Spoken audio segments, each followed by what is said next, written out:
പരിശുദ്ധമായ തിരുനാമം ഇന്നുമെന്നും എന്നേക്കും വാഴ്ത്തപ്പെടുമാറാകട്ടെ. കർത്താവ് കടന്നു വന്ന എല്ലാ സഹോദരങ്ങളെയും ഓർത്ത് കർത്താവിനെ നന്ദിയോടെ സ്തുതിക്കുകയും നിങ്ങൾ ഓരോരുത്തർക്കും യേശുക്രിസ്തുവിന്റെ പരിശുദ്ധ നാമത്തിൽ ഹൃദയപൂർവ്വം വന്ദനങ്ങൾ അറിയിക്കുകയും ചെയ്യുന്നു. അതുപോലെ ഓൺലൈനിൽ ജോയിൻ ചെയ്തിരിക്കുന്ന പല സ്ഥലങ്ങളിൽ നിന്നായി പല ഭാഗങ്ങളിൽ നിന്നായി ജോയിൻ ചെയ്തിരിക്കുന്ന പ്രിയരായ നമ്മുടെ സഹോദരങ്ങളുണ്ട്. അവരെല്ലാവരെയും ഓർത്ത് കർത്താവിനെ സ്തുതിക്കുകയും ആ പ്രിയപ്പെട്ടവർക്കും യേശുക്രിസ്തുവിന്റെ നാമത്തിൽ വന്ദനം അറിയിക്കുകയും ചെയ്യുന്നു. കർത്താവ് എല്ലാവരെയും ധാരാളമായി അനുഗ്രഹിക്കട്ടെ. സ്തോത്രം. ഹല്ലേലൂയ. ഇന്ന് നമുക്ക് ഒരുമിച്ചുള്ള ഈ കൂട്ടായ്മ കർത്താവ് സാധ്യമാക്കിയല്ലോ. കർത്താവിന്റെ കരുണയ്ക്കായി സ്തോത്രം ചെയ്യാം. കഴിഞ്ഞ 2 ചൊവ്വാഴ്ചകളിൽ എനിക്ക് ഇച്ചിരി തിരക്കായിട്ട് മീറ്റിംഗ് കഴിയുമ്പം പോകാൻ ആവശ്യം വന്നു. അവിടെ നിങ്ങളോടൊന്നും മിണ്ടാനൊന്നും കഴിയാതെ പോയി. സ്തോത്രം. ദുബൈയിലുള്ള ഒരു ചർച്ച്, ബത്തേൽ IPC ചർച്ച് 10 ദിവസം ഒരു ക്ലാസ് വെച്ചിരിക്കുകയായിരുന്നു. 5 ദിവസം വീട്. എന്നാൽ ഈ ഒരു മീറ്റിങ്ങിൽ തിങ്കളാഴ്ച സംബന്ധിക്കുവാൻ കഴിഞ്ഞില്ല. ഞാൻ യാത്രയിലായിരുന്നു. നീതീകരണം, വിശുദ്ധീകരണം, തേജസ്കരണം, ഇതാണ് അവർ എടുത്തിരുന്ന വിഷയം. ഭയങ്കര സന്തോഷമായിരുന്നു. സ്തോത്രം. നീതീകരണം, വിശുദ്ധീകരണം, തേജസ്കരണം. ഒരാളെ നമ്മൾ അടിസ്ഥാനപരമായുള്ള ഈ കാര്യങ്ങൾ നമ്മൾ മനസ്സിലാക്കാൻ ആവശ്യമുണ്ട്. എന്താണ് നീതീകരണം, എന്താണ് വിശുദ്ധീകരണം, എന്താണ് തേജസ്കരണം?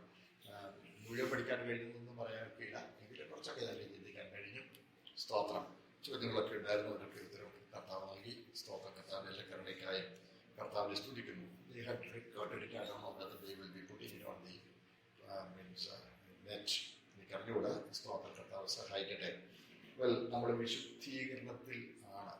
നമ്മളിത് വിശുദ്ധീകരണത്തിൽ മുന്നേറിക്കൊണ്ടിരിക്കുകയാണ്. നമ്മൾ ഈ കാലഘട്ടത്തിൽ വളരെ ശ്രദ്ധ നമ്മുടെ ജീവിതത്തിൽ കൊടുക്കുവാൻ ആവശ്യമുണ്ട്. പ്രിയപ്പെട്ടവരെ, നമ്മുടെ ഇടയിൽ ഒരിക്കൽ രക്ഷിക്കപ്പെട്ടാൽ പിന്നെ കുഴപ്പമില്ല എന്നുള്ളൊരു ചിന്ത എങ്ങനെയൊക്കെയോ പതുക്കെ പിൻവാതിൽക്കൂടൊക്കെ ഇങ്ങനെ കയറി വരുന്നില്ല, വരാതില്ല. സ്തോത്രം. അങ്ങനെയല്ല. നമ്മുടെ രക്ഷയ്ക്കായി പ്രവർത്തിപ്പിനെന്നാണ്. ആത്മരക്ഷയെ ലാഘവത്തോടെ കാണാൻ പാടില്ല. നമ്മളെന്ത് വിചാരിക്കുന്നു? കർത്താവ് സ്വന്തം ജീവൻ തന്ന് നമുക്ക് വേണ്ടി ഒരുക്കിയതാണ് ആത്മരക്ഷ, പാപപരിഹാരം. അതിനെ നമ്മൾ ലാഘവത്തോടെ കണ്ടാലോ അതെത്ര സങ്കടകരമായ ഒരു കാര്യമായിരിക്കും. ഈ ജീവൻ തന്നത് മാത്രം അല്ല സഹോദരങ്ങളെ, നമ്മൾ ദൈവത്തിന് പരിശോധിച്ചാലുണ്ടല്ലോ, അനാദിയിൽ നിർണയിച്ച് ആദ്യം മുതൽ നടപ്പാക്കി വന്ന യുഗങ്ങളിലൂടെ കാര്യങ്ങൾ ഇങ്ങനെ ക്രമീകരിച്ച് കാലത്തികവെങ്കിൽ അതിനായി സ്വർഗത്തിൽ ദൈവം നിയമിച്ച കൃത്യസമയത്ത് കർത്താവ് ഇവിടെ ജഡത്തിൽ വെളിപ്പെട്ടു. കൊച്ചു കാര്യം വന്നു. സർവവ്യാപിയായ ദൈവം, സ്തോത്രം, ആത്മസ്വരൂപിയായ ദൈവം, പരിമിതികളില്ലാത്ത ദൈവം തന്നെത്താൻ താഴ്ത്തി, തന്നെത്താൻ ഒഴിച്ച്, സ്തോത്രം, പരിമിതികൾക്ക് ബോധപൂർവം വിധേയപ്പെട്ട, സ്തോത്രം, സർവവ്യാപിയായവൻ ഒരു കന്യകയുടെ ഗർഭത്തിൽ ഒരു മനുഷ്യഭ്രൂണമായി ഒതുങ്ങി എന്നൊക്കെ പറഞ്ഞാൽ കൊച്ചു കാര്യമാണ്. ഹല്ലേലൂയ. നമ്മൾ കാൽവരിലെ ബലിമരണം മാത്രമേ ചിന്തിക്കാറുള്ളൂ. അത് നീണ്ട ഒരു കാര്യപരിപാടിയുടെ വിജയകരമായ പൂർത്തീകരണമായിരുന്നു. മരണവും പുനരുത്ഥാനവും. സ്തോത്രം. അത് മാത്രമായിരുന്നില്ല. നോക്കട്ടെ, കർത്താവ് ഇങ്ങനെ പെട്ടെന്ന് ഇങ്ങോട്ട് വന്നത് സൂക്ഷിക്കപ്പെടുന്നൊന്നും വരുന്നില്ല. നോക്കട്ടെ, ഞാൻ പറഞ്ഞില്ലേ, യുഗപരമായ കാര്യപരിപാടി, യുഗങ്ങളിലൂടെ ഇതെല്ലാം ഒരുക്കി. സ്തോത്രം. തക്ക സമയത്ത് കർത്താവ് സകല ദൈവനീതി നിവർത്തിച്ചുകൊണ്ട്, ന്യായപ്രമാണം നിവർത്തിച്ചുകൊണ്ട്, തന്നെത്താൻ നമുക്ക് വേണ്ടി യാഗമായി ഏൽപ്പിച്ചു തന്ന്, സ്തോത്രം, നമുക്ക് വേണ്ടി മരിച്ചടക്കപ്പെട്ട് ഉയർത്തെഴുന്നേറ്റ്. അതുകൊണ്ട് തീർന്നില്ല. കർത്താവ് ഇന്നും ആ രക്ഷന്റെ ശുശ്രൂഷയിൽ വ്യാപൃതനാണ്. God is even today, Jesus even today engaged in the salvage mission. എന്ന് പറഞ്ഞാൽ കർത്താവ് രക്ഷ പൂർത്തീകരിച്ചു. പക്ഷെ രക്ഷയുടെ 2ാം ഘട്ടത്തിൽ, അതല്ലേ നമ്മൾ വായിക്കുന്നത് എബ്രായലേഖനം 7:25 വാക്യത്തിൽ, താൻ മുഖാന്തരമായി ദൈവത്തോട് അടുക്കുന്നവർക്ക് വേണ്ടി പക്ഷപാതം ചെയ്യുവാൻ സദാ ജീവിക്കുന്നവരാകിയാൽ അവരെ പൂർണ്ണമായി രക്ഷിപ്പാൻ പ്രാപ്തനാകുന്നു. കർത്താവ് എന്നും രക്ഷണ്യ ശുശ്രൂഷയിൽ വ്യാപൃതനാണ്. സ്തോത്രം. ഹല്ലേലൂയ. രക്ഷയുടെ രണ്ടാം ഘട്ടം ജീവിതത്തിൽ ഇത്ര പ്രധാനമാണ്. നമുക്കോ നമ്മളത് വളരെ ലാഘവത്തോടെയാണ് കാണുന്നത്. അങ്ങനെയല്ല, ഇത്ര വലിയ രക്ഷയെ ഗണ്യമാക്കാതെ പോയാൽ എങ്ങനെ തെറ്റി വീഴുമെന്ന് പറയുന്നത് സ്തോത്രം രക്ഷിക്കപ്പെടാത്തവരോടുള്ള മുന്നറിയിപ്പ് മാത്രമല്ല, നമ്മളോട് ഓരോരുത്തരോടും കൂടിയുള്ള മുന്നറിയിപ്പാണ്. ഇത്ര വലിയ രക്ഷ അതർഹിക്കുന്ന ഗൗരവത്തോടെ നാം കണക്കാക്കുന്നില്ലെങ്കിൽ സ്തോത്രം എങ്ങനെ തെറ്റി കഴിയും? സ്തോത്രം സന്തോഷകരമായ സമയം എൻ്റെ ജീവിതത്തിൽ ഏറ്റവും വലിയ സന്തോഷം എന്ന് പറഞ്ഞാൽ ദൈവവചനവുമായി കർത്താവിൻ്റെ സന്നിധിയിലായിരിക്കുന്നതിൽ കൂടിയ ഒരു സന്തോഷം എനിക്ക് ഈ ആയുസ്സിൽ ചിന്തിക്കാനില്ല. അത്ര ആഴമായ തികവുള്ള പൂർണ്ണതയുള്ള ദൈവവചനം ദൈവം നമുക്ക് തന്നിരിക്കുകയാണ്. ഇത് എത്ര പെർഫെക്റ്റ് ആണെന്നറിയാമോ? ചിന്തിക്കുന്തോറും അതിന്റെ പെർഫെക്ഷൻ തെളിഞ്ഞു വരികയാണ്. സ്തോത്രം. ദൈവവചനത്തെ നമുക്ക് ഗൗരവമായി കാണുവാൻ കൃപ നൽകിയതിൽ ഞാൻ ദൈവത്തെ സ്തുതിക്കുന്നു. അങ്ങനെ തന്നെ ആയിരിക്കണം നമ്മുടെ മുഴുവൻ ജീവിതവും. സ്തോത്രം. മറ്റേ നമ്മൾ വെളിപ്പാട് പുസ്തകമാണല്ലോ ചിന്തിച്ചു വരുന്നത്. വെളിപ്പാട് പുസ്തകത്തിലേക്ക് തന്നെ നമ്മൾ ശ്രദ്ധിച്ചിരിക്കാം. സ്തോത്രം. അറിയാതെ ഞാൻ ഇച്ചിരി വാക്കുകൾ മുഖൊരുപോലെയൊക്കെ പറഞ്ഞു പോയി. അത്യാവശ്യമില്ലാത്ത കാര്യമൊന്നും അല്ല, വേണ്ടാത്ത കാര്യമൊന്നും പറഞ്ഞത്. സ്തോത്രം. എങ്കിലും ഇടയ്ക്കിടയ്ക്ക് റിമൈൻഡ് ചെയ്യുന്ന സന്തോഷമല്ലേ, അതുകൊണ്ടാണ്. വെളിപ്പാട് പുസ്തകം 3-ാം അധ്യായത്തിൽ ലവോദിക്യാസം എന്ന ദൂത് ഒടുവിലത്തെ ഭാഗത്തേക്ക് നമ്മൾ വന്നിരിക്കുകയാണ്. അതിന്റെ 19 മുതൽ 22 വരെ ഒന്ന് കൊടുത്ത് വായിച്ചാണ് എനിക്ക്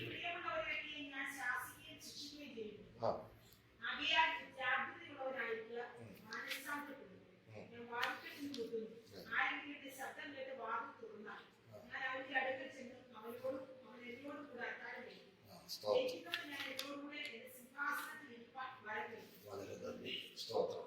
പ്രിയപ്പെട്ടവരെ, നമ്മള് അതിനെക്കുറിച്ച് കുറെ കാര്യങ്ങൾ നമുക്ക് ചിന്തിക്കുകയുണ്ടായി. സ്തോത്രം.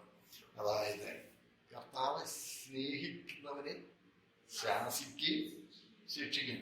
ശാസന ഉൾക്കൊണ്ടില്ലേ എന്ന് ശിക്ഷ തരും. ചൊല്ലിക്കൊടുക്ക, തല്ലിക്കൊടുക്ക, അല്ലേ? ആദ്യം ചൊല്ലിക്കൊടുത്തിട്ട് കിട്ടിയില്ലേ തല്ലിക്കൊടുക്ക.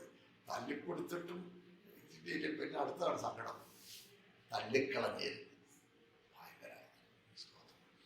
അതാ ഉമില്ലുകളിൽ മുന്നറിയിപ്പല്ലേ, ഉമില്ലുകളിൽ.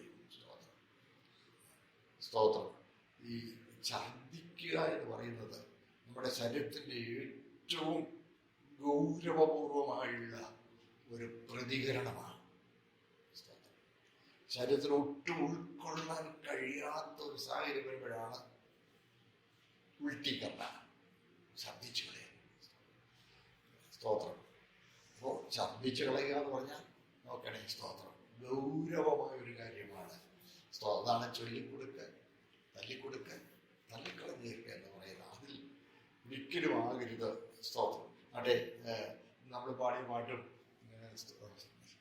എൻ്റെ ഉള്ളിലത്തെ സ്റ്റാൻസൊക്കെ പാടാൻ എല്ലാവർക്കും പേടിയാണ്. എന്താ ഉള്ളിലത്തെ സ്റ്റാൻസ്? എന്നെ തകർത്തിടാൻ നമ്മൾ പാടാൻ പോലും പേടിക്കുന്നില്ലേ? പേടിച്ചിട്ടാണേലും കർത്താവിനുള്ള ആശീർവാദം ഉണ്ടെങ്കിൽ പാടാം. കാര്യം ഇവിടെ ദീർഘനാൾ വലിയ ആളായി വലിയ പുള്ളിയായി ജീവിച്ചിരുന്ന് നഷ്ടപ്പെട്ടു പോകുന്നതിനേക്കാൾ ഇവിടെ കഷ്ടമനുഭവിച്ച നിത്യജീവൻ കടക്കുന്നതല്ലേ മഹാഭാഗ്യം. സ്തോത്രം. കർത്താവിന്റെ കരുതൽ എത്ര വലുതാണ്. സ്തോത്രം. കർത്താവിന്റെ കരുണയ്ക്കായി കർത്താവിനെ സ്തുതിക്കുന്നു, സ്തോത്രം ചെയ്യുന്നു. പ്രിയപ്പെട്ടവരെ, മുമ്പോട്ട് പോട്ടെ. വാതിൽക്കൽ നിന്ന് മുട്ടുന്നു എന്നുള്ളത് നമ്മൾ കഴിഞ്ഞ ക്ലാസ്സിൽ ചിന്തിച്ചു. ആരെങ്കിലും എൻ്റെ ശബ്ദം കേട്ട് വാതിൽ തുറന്നാൽ ഞാൻ അവന്റെ അടുക്കൽ ചെന്ന് അവരോടും അവൻ എന്നോടും കൂടി. ഈ ദൈവവുമായുള്ള വ്യക്തിപരമായ ബന്ധം സ്ഥാപിക്കാൻ ഇനിഷ്യേറ്റീവ് എടുക്കുന്നത് ആരാ? ദൈവം തന്നെ. അതാ കർത്താവ് പറഞ്ഞല്ലോ, നിങ്ങൾ എന്നെ തെരഞ്ഞെടുത്തതല്ല, ഞാൻ നിങ്ങളെ തെരഞ്ഞെടുത്തതാ. സ്തോത്രം. മനുഷ്യൻ ദൈവത്തെ തേടുന്നതിനേക്കാൾ പ്രാധാന്യതയോടെ ദൈവം മനുഷ്യനെ തേടുന്നുണ്ട്. ഏതിലാണേലും സ്തോത്രം, നമുക്കറിയാമല്ലോ, ഏതിലാണെങ്കിലും മനുഷ്യനെ തേടി വന്നത് കർത്താവാണ്. അവനെ സാന്നിധ്യത്തിൽ അവർ ഓടി ഒളിച്ചിട്ടും വിട്ടുകളഞ്ഞില്ല, പുറകെ വിളിക്കുക. ഹല്ലേലൂയ. അതല്ലേ നമ്മൾ തിരുവഴുത്തിൽ ആവർത്തിച്ച് വായിക്കുന്നുണ്ട്, മറുത്തു പറയുന്ന മത്സരികളായ ജനത്തിലേക്ക് ഇടവിടാതെ കൈനീട്ടി.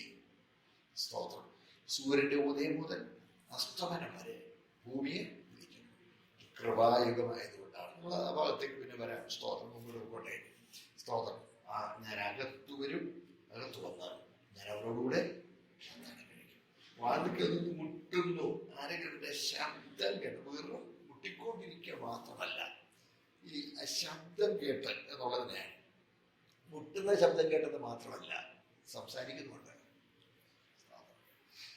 ഗ്രീക്കിൽ അവിടെ ഉപയോഗിച്ചിരിക്കുന്ന വാക്ക് വോയിസ് എന്ന് ഇംഗ്ലീഷിൽ തർജ്ജമ ചെയ്യാം.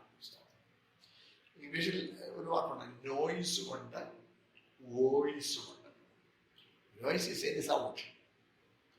മൃഗങ്ങളൊക്കെ ചെയ്യുന്നത് നോയിസാണ്. പക്ഷെ വോയിസ് എന്ന് പറയുന്നത് മനുഷ്യന്റെ ശബ്ദമാണ്. മനുഷ്യന്റെ ശബ്ദമാണ്. കാക്കയെല്ലാം, എല്ലാ കാക്കയും ഏതാണ്ട് ഒരുപോലൊക്കെ തന്നെയാണ്. എല്ലാ പട്ടികളും ഒരുപോലൊക്കെ തന്നെ മാർക്ക് ചെയ്യുന്നത്. പക്ഷെ മനുഷ്യനെ അവരുടെ ശബ്ദം കൊണ്ട് പോലും തിരിച്ചറിയാം. അതാണ് വോയിസ് എന്ന് പറയുന്നത്. കർത്താവ് മുട്ടുകയും സംസാരിക്കുകയും ചെയ്യുന്നുണ്ട്. ഞാൻ വാതിൽക്കൽ നിന്ന് മുട്ടുന്നു. ആരെങ്കിലും എന്റെ മുട്ടുന്ന ശബ്ദം കേട്ടാലെന്നല്ല, എന്റെ ശബ്ദം കേട്ടാൽ. ഗ്രീക്കിൽ ഉപയോഗിച്ചപ്പോൾ അത് ഇംഗ്ലീഷിൽ വോയിസ് എന്നാണ് തർജ്ജമ ചെയ്തിരിക്കുന്നത്. എന്നെ കുറിച്ച് കമന്റ് പറഞ്ഞിട്ടുണ്ട്. സ്തോത്രം. കർത്താവ് നമ്മളോട് കാണിക്കുന്ന കരുണയ്ക്കായി ഞാൻ കർത്താവിനെ നന്ദിയോടെ സ്തുതിക്കുന്നു. സ്തോത്രം. ഞാൻ അവനോടും അവൻ എന്നോടും കൂടെ അത്താഴം കഴിക്കും. സ്തോത്രം. ഈ അത്താഴം കഴിക്കുക എന്ന് പറഞ്ഞാൽ റോമാക്കാരുടെ ഇടയിലുമൊക്കെ night meal was the most important meal എന്നാണ്. കാര്യം രാവിലെ ഓരോരുത്തർ ഇങ്ങനെ ഓരോ ജോലിക്കെല്ലാം പോയി കഴിഞ്ഞാൽ പിന്നെ കുടുംബാംഗങ്ങൾ ഒരുമിച്ചിരുന്ന് സമയം ചെലവഴിച്ച് ആസ്വദിച്ച് ആ കൂട്ടായ്മയുടെ സന്തോഷത്തിൽ ഭക്ഷണം കഴിക്കുന്നത്, അതാണ് അത്താഴം എന്ന് പറയുന്നത്. സ്തോത്രം. കർത്താവ് അങ്ങനെ ഒരു അത്താഴം കഴിക്കുന്ന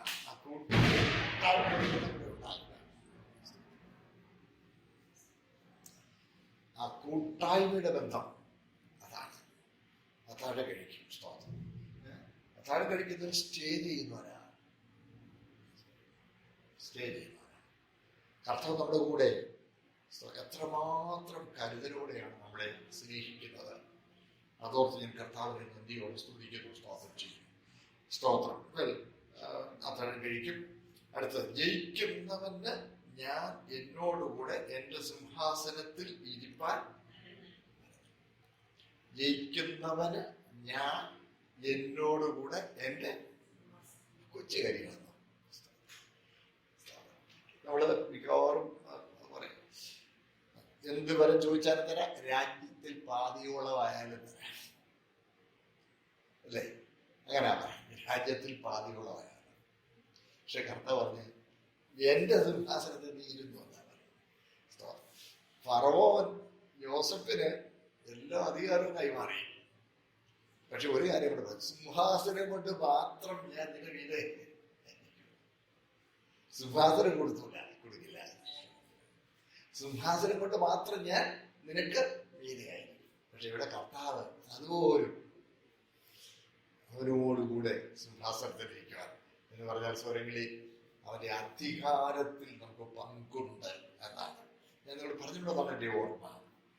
നിത്യതയിൽ നമ്മൾ ചെന്നാൽ അവിടെ പാട്ടും പാടി പാടി പാടി ഇങ്ങനെ അവിടെ ഇരിക്കുകയല്ല, ക്രിസ്തയേശുവിൽ കൂട്ടവകാശികളായിരിക്കുന്നതാണ്. സ്തോത്രം. ഹല്ലേലൂയ. ക്രിസ്തയേശുവിൽ കൂട്ടവകാശികളായിരിക്കും എന്ന് പറഞ്ഞാൽ കർത്താവിന് നിത്യതയിലുള്ള സകല പദവികളിലും അധികാരങ്ങളിലും നമുക്കൊരു പങ്കും ഓഹരിയുമാണ് ദൈവം നിയമിച്ചിരിക്കുന്നത്. ചിന്തിക്കാൻ പോലും കഴിയുന്നില്ല. സ്തോത്രം. ഹല്ലേലൂയ. ചിന്തിക്കാൻ പോലും കഴിയുന്നില്ല സുഹൃത്തുക്കളെ. അതുകൊണ്ട് നിങ്ങൾ പലപ്പോഴും പല ആളുകളും സ്വർഗത്തെ കുറിച്ച് ചിന്തിക്കുന്നത് കരകത്തി എങ്ങനെയും രക്ഷപ്പെട്ട് അവിടെ ചെന്ന് ഒരു അഭയാർത്ഥി കേന്ദ്രത്തിൽ കഴിയുന്നത് പോലെ അവിടെ കഴിയാന്ന്. അതല്ല, മണവറയാണ്, നമ്മുടെ മണിയറയാണ്. മണവാളനും അത് എന്നോട് കൂടെ എന്റെ സിംഹാസനത്തിൽ ഇരിക്കുവാൻ വരം നൽകും. ഹല്ലേലൂയ, സ്തോത്രം. എനിക്കൊന്നും മനസ്സിലാവുന്നില്ല, ഒരു ആഴമൊന്നും ഉൾക്കൊള്ളുന്നില്ല. സ്വർഗ്ഗങ്ങളെ, നമ്മൾക്ക് ദൈവം ഒരുക്കിയിരിക്കുന്ന ഈ ഉന്നതമായ പദവി, അതിനെക്കുറിച്ച് നമ്മൾ ചിന്തിക്കുമ്പോൾ ഇവിടെ കർത്താവിന് വേണ്ടി സ്തോത്രം എന്തെങ്കിലും ഒരു ചെറിയ ഒരു ത്യാഗം സഹിക്കേണ്ടി വന്നാൽ അത് അധികപ്പറ്റല്ല. ഇവിടെ എത്ര ഹൃദ്യമായ ബന്ധങ്ങളോട് നോ പറയേണ്ടി വന്നാലും അത് അധികമല്ല. നിത്യമായ ഒരു ബന്ധവും നിത്യമായ പദവിയും അധികാരവുമാണ് ദൈവം നമുക്ക് വേണ്ടി നിയമിച്ചിരിക്കുന്നുള്ളത്. എത്രയും ശ്രേഷ്ഠകരമായ കാര്യമാകിയാൽ ഞാൻ കർത്താവിനെ നന്ദിയോടെ സ്തുതിക്കുന്നു. ഹല്ലേലൂയ. ഞാനും അടുത്ത കണ്ടില്ല, ഞാനും ജയിച്ച് എൻ്റെ പിതാവിനോടുകൂടെ അവന്റെ സിംഹാസനത്തിൽ ഇരുന്നത് പോലെ തന്നെ. സ്തോത്രം. അതാണ് കർത്താവ് നമുക്ക് മാതൃക കാണിക്കാൻ കൂടിയാണ്. സ്തോത്രം. കർത്താവിന്റെ ശുശ്രൂഷ കേവലം, ഞാൻ പറഞ്ഞല്ലോ, കേവലം വന്ന് കാൽവരിലങ്ങ് യാഗമാകുക എന്നതിൽ ഒതുങ്ങിയില്ല. കർത്താവ് നമുക്ക് മാതൃക കാണിക്കാൻ ജീവകാലം മുഴുവൻ നമുക്ക് മാതൃക കാണിക്കാനാണ് കർത്താവിനോട് വന്ന് ജീവിച്ചത്. സ്തോത്രം. ഞാൻ ജയിച്ച പോലെ നിങ്ങൾ ജയിക്കണം. അങ്ങനെയെങ്കിൽ ഞാൻ പിതാവിന്റെ സിംഹാസനത്തിൽ ഇരുന്നത് പോലെ നിങ്ങളും എന്റെ സിംഹാസനത്തിൽ ഇരിക്കും. സ്തോത്രം. ഹല്ലേലൂയ. അതാണ്, നമ്മൾ ദൈവമാവുകയില്ല, ദൈവപുത്ര തുല്യരാകും. നോക്കണേ, നമ്മൾ ദൈവമാകുകയില്ലല്ലോ, നമ്മൾ സൃഷ്ടികളല്ലേ. എന്നാൽ കർത്താവിന്റെ സകല പദവികളിലും നമുക്കൊരു പങ്കും ഓഹരിയും ദൈവം നിയമിച്ചിരിക്കാൻ കർത്താവിനെ സ്തുതിക്കുന്നു. അടുത്തത്, ആത്മാവ് സഭകളോട് പറയുന്നത് എന്തെന്ന് ചെവിയുള്ളവൻ. 7ാമത്തെ സഭയുള്ള ദൂതും അങ്ങനെ അവിടെ ഉപസംഹരിക്കുന്നു. സ്തോത്രം. ഹല്ലേലൂയ. 4ാമത്തെ അധ്യായത്തിലേക്ക് നമുക്ക് പ്രാർത്ഥനാപൂർവ്വം കടക്കാം. സ്തോത്രം. അത് ആദ്യത്തെ ചില വാക്യങ്ങളൊന്ന് വായിക്കുന്നതിന് അപേക്ഷിക്കുന്നു. സ്തോത്രം. 4 അനന്തരം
സ്തോത്രം.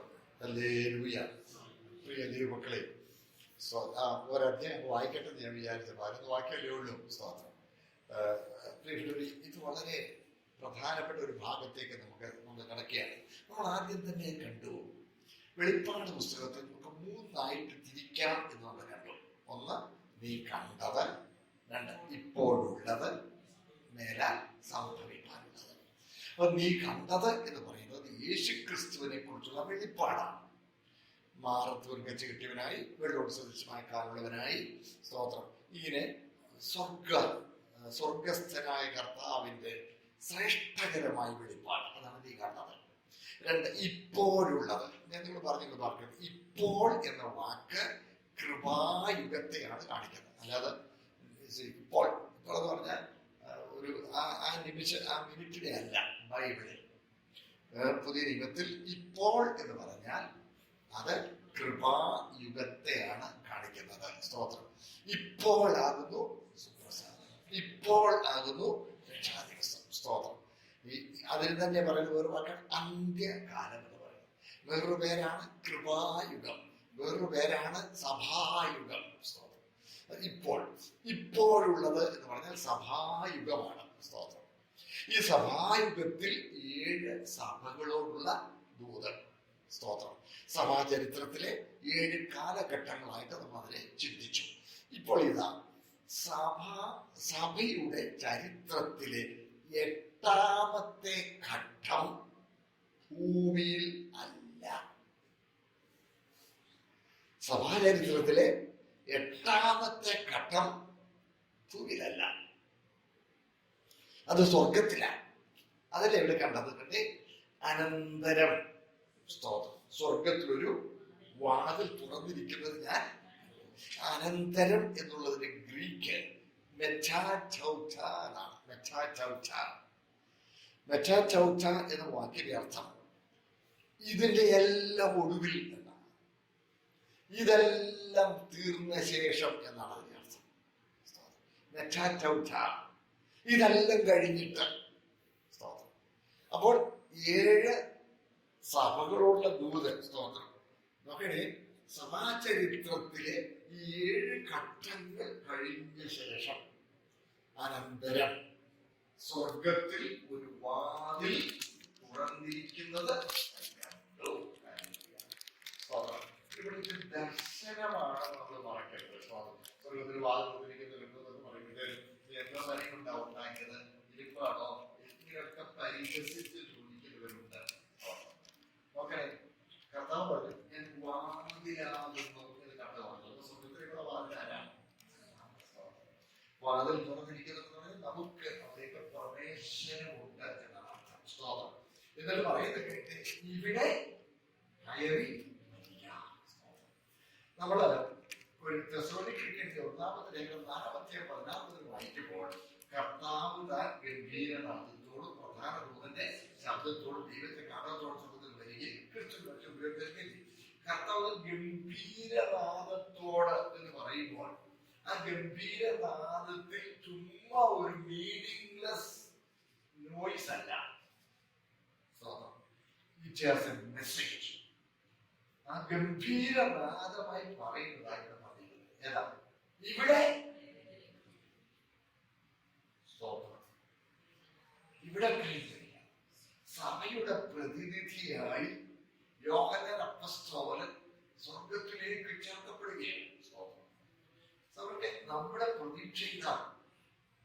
കർത്താവിനെ മടങ്ങിവരവാണെന്ന് നമ്മൾ പറഞ്ഞതൊരു മറക്കല്ലേ. കർത്താവിനെ മടങ്ങിവരവ് നമ്മുടെ പകലത്തെ ചിന്തയും രാത്രിയിലെ സ്വപ്നവുമായിരിക്കണം. സ്തോത്രം. 1-ാം നൂറ്റാണ്ടിൽ ദൈവമക്കൾ പരസ്പരം കണ്ടിരുന്നപ്പോൾ അവര് പരസ്പരം അഭിവാദനം ചെയ്തിരുന്നത് ഇതൊന്നും അല്ലായിരുന്നു. സ്തോത്രം. അവര് പറഞ്ഞിരുന്നത്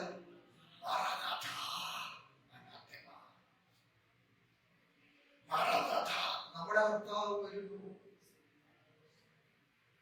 കർത്താവിനെ സ്നേഹിക്കാൻ ശ്രമിക്കുന്നുണ്ട്. നമ്മുടെ കർത്താവ് വരുന്നു. എനിക്ക് നമ്മള് പറഞ്ഞു എന്തുകൊണ്ട് വിശേഷം ചോദിക്കുമ്പോൾ കർത്താവ് വന്നില്ലല്ലോ ഉണ്ടെന്ന് ഞാൻ പറയാം. എന്താണ് വിശേഷം? കർത്താവ് വന്നില്ല. സ്തോത്രം. നാളുകളിൽ അത് കേൾക്കും. ഇവിടെ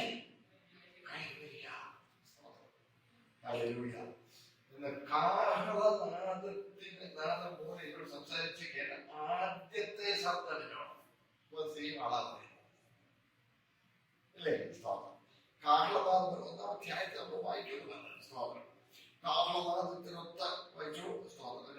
11-ാമത്തെ വാക്യം വായിച്ചു. സ്തോത്രം.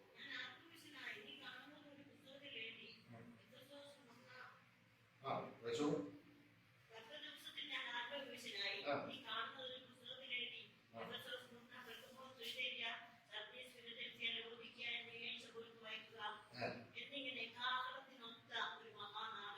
അതേ ശബ്ദം കാഹളത്തിനൊത്തനാണ്.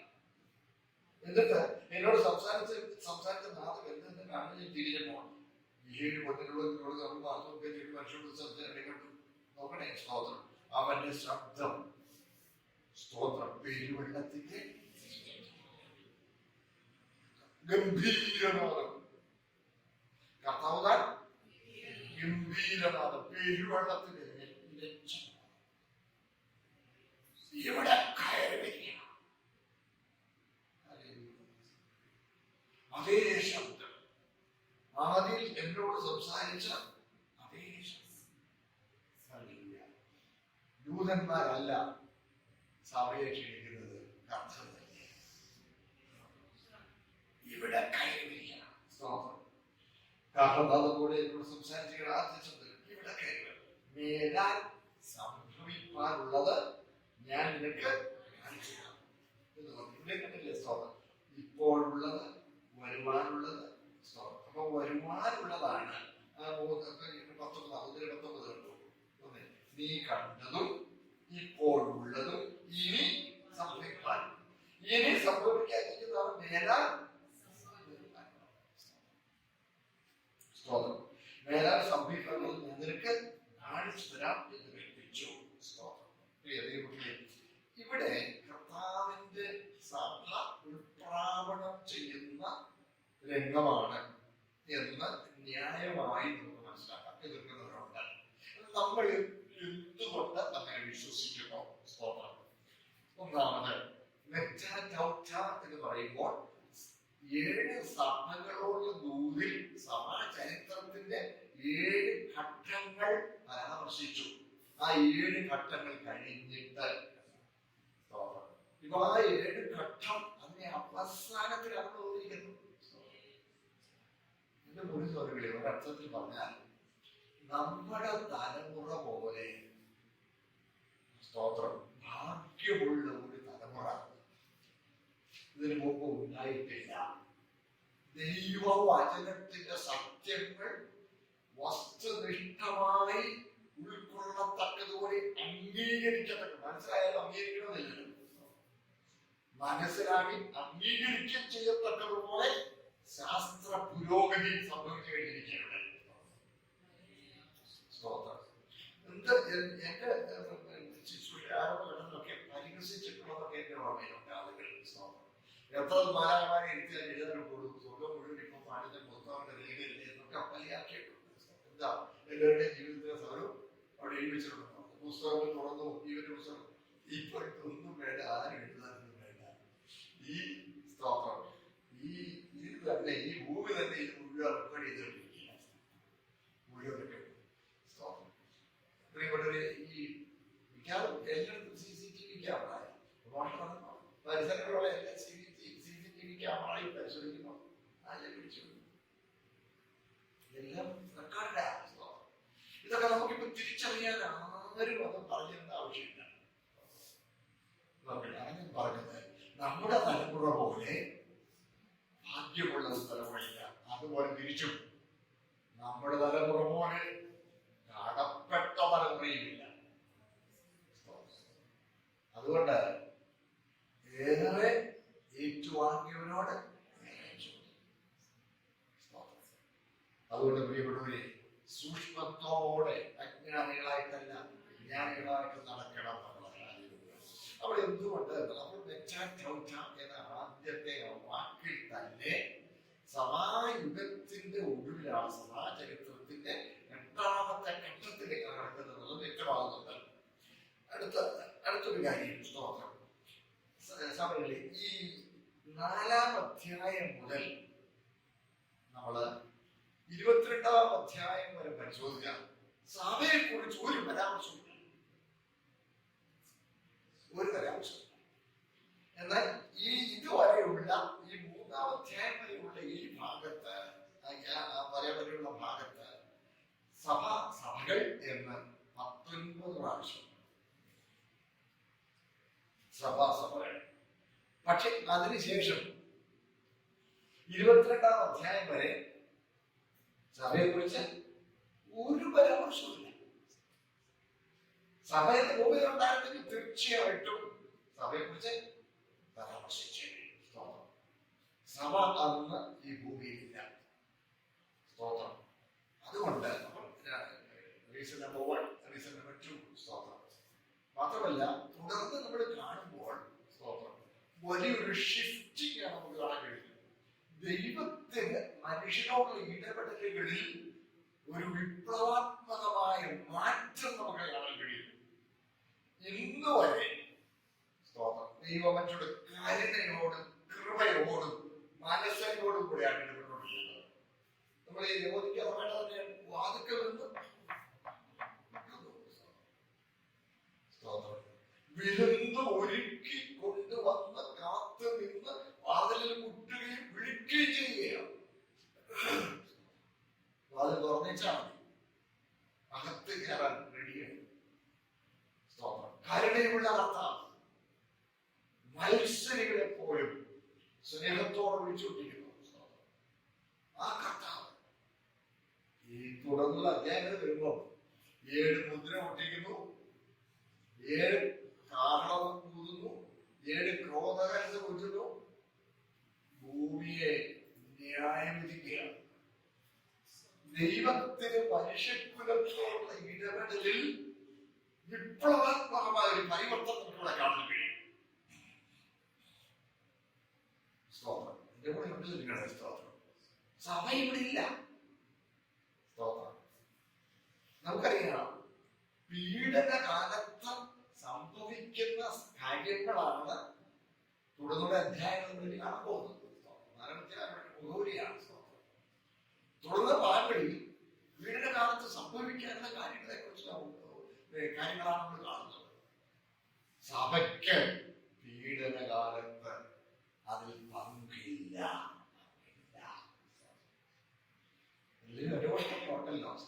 അപ്പൊ ഇവിടെ സഭയുടെ ഉൾപ്രാവണം നടക്കുന്നത് തിരിവുകളാണെന്ന് ചിന്തിക്കുന്നത് ഈ കാലഘട്ടത്തിന് ശേഷം ഇവയ്ക്ക് ശേഷം എന്ന് പറയുമ്പോൾ തന്നെ സഭായുദ്ധത്തിന് ശേഷം മനസ്സിലാക്കാം. രണ്ടാമത് അതുവരെ സഭയെക്കുറിച്ച് ആവർത്തിച്ച് പരാമർശിച്ചെങ്കിലും 4-ാം അധ്യായം മുതൽ 22-ാം അധ്യായം വരെയുള്ള ഭാഗത്ത് സഭയെക്കുറിച്ച് ഒരു പരാമർശവുമില്ല.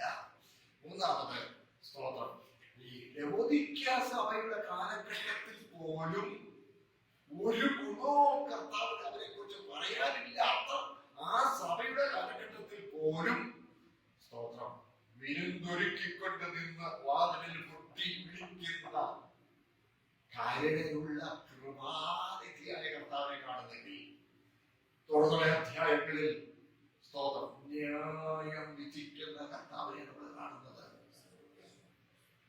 കൃപയുടെ കാലം കഴിഞ്ഞു, കൃപാകാലം തീർന്നു എന്ന് അവിടെ നിന്നും വ്യക്തമായി നമുക്ക് ബോധ്യപ്പെടാൻ കഴിയും. സ്തോത്രം. ഇതിനും കൂടെ ഒക്കെ വിശ്വസിച്ചാണ് പറഞ്ഞു പോകുന്നത്. പ്രിയ ദൈവമക്കളെ സ്തോത്രം, കൃപാകാലം കഴിയും. നമ്മൾ നോക്കുമ്പോൾ നോഹ പെട്ടകത്തിന്റെ വാതിൽ അടച്ചു.